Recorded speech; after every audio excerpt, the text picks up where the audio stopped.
You Smarter Than a Libertarian, the show that challenges common assumptions and asks whether you and I see the world more clearly through the lens of liberty. I'm your host, Jeff Metrick, and today we're diving into a crucial topic: how economic freedom and competition can enable members of disadvantaged groups to make real progress, even when discrimination is present. Grab a comfy seat, settle in, and let's explore this fascinating story together. Part 1. Let's set the stage for this. To kick things off, let's acknowledge something pretty obvious. Human beings are individuals, but we're also part of a group. Our membership in these groups can come with labels, stereotypes, or prejudices. That's just a fact of life in society. And when discrimination is baked into social or legal systems, life can be especially challenging for folks in disadvantaged groups. I think we can all agree with that. I don't think that's anything out in the wild there. Unfortunately, many people see this situation and conclude that there's not much point in individuals from these groups trying to improve their economic condition. They'll say, sure, you have a few big success stories, maybe a millionaire celebrity or a pop star, but those people are exceptions that prove the rule. The idea goes membership in a disadvantaged group stifles upward mobility, so it's basically impossible. And impossible does not exist in my vocabulary. But is that really true?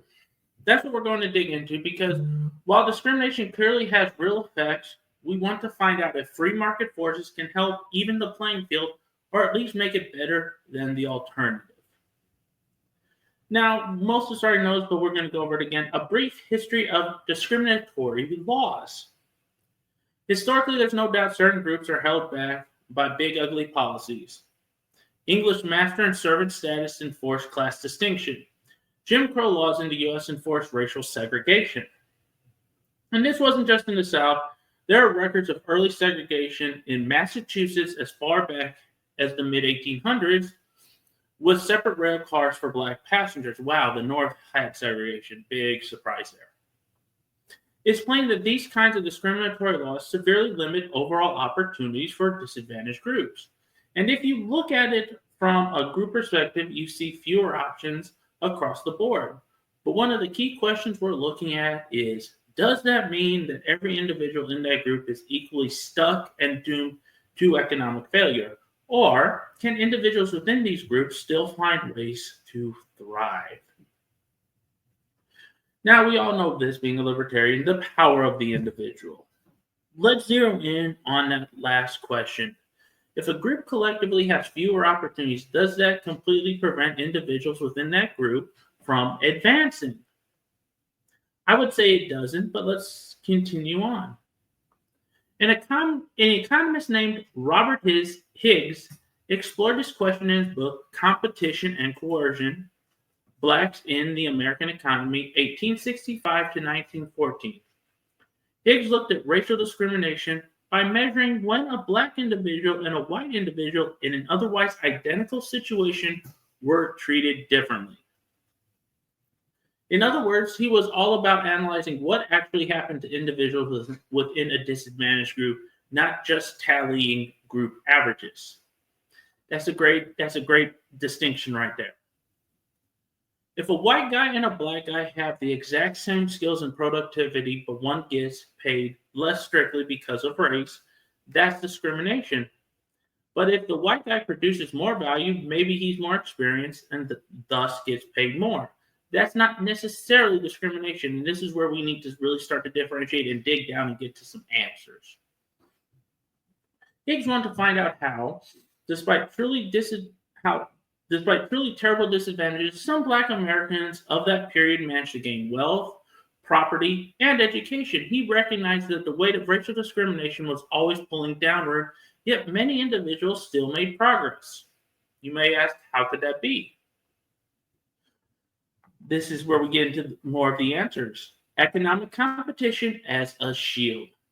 Higgs concluded that free market competition plays a vital role in shielding individuals from the worst effects of widespread discrimination. Not that it magically makes discrimination vanish, far from it, but competition in the marketplace can push society towards valuing a person's productivity over their group identity. This reminds me of a quote from Walter E. Williams, another economist who tackled similar questions in his book, Race and Economics. How much can be blamed on discrimination? According to Williams, in a free market, you don't need the entire world's approval to succeed. You just need one buyer, one investor, one employer who sees your potential and is willing to strike a deal. You don't need to convince everyone, just the person willing to exchange goods or services with you. Think about it. If you're a skilled web developer facing social stigma due to prejudice, it still only takes one company or one client to say, hey, I don't care who you are, I just need top-notch coding. That's competition at work. The more businesses that are willing to hire you, the more likely someone will. Multiply that across countless economic transitions, and you get many individuals and eventually entire communities improving their financial stability. That's how I am. When I had business, I didn't care what you were as long as you could deliver the goods. Exceptions versus the norm. One of the big debates is whether those success stories are just rare exceptions or if they are part of the bigger trend that's hidden from view. Williams reminds us that throughout American history, from the antebellum South under slavery to the North, where racist attitudes often lingered without strict enforcement of civil rights, you can still find Black business owners, skilled workers, and entrepreneurs who flourish, sometimes despite oppressive laws. They weren't superhuman. They weren't always celebrities. They were individuals who found ways to negotiate, acquire property, and compete in markets. According to Williams, those cases simply can't be dismissed as tiny exceptions. He points to many examples of individuals who carved out a comfortable living, even prosperity, under conditions that were objectively against them. That's a powerful testament to how robust free markets can be. When someone is free to negotiate, buy, and sell without having to win over a whole group of gatekeepers, people with the drive to succeed can find opportunities. Again, that doesn't mean prejudice magically disappears, but it does show that prejudice alone doesn't have to stifle every individual in a disadvantaged group. Now we get to freedom. It's a double-edged sword. Now it's important to point out something about liberty.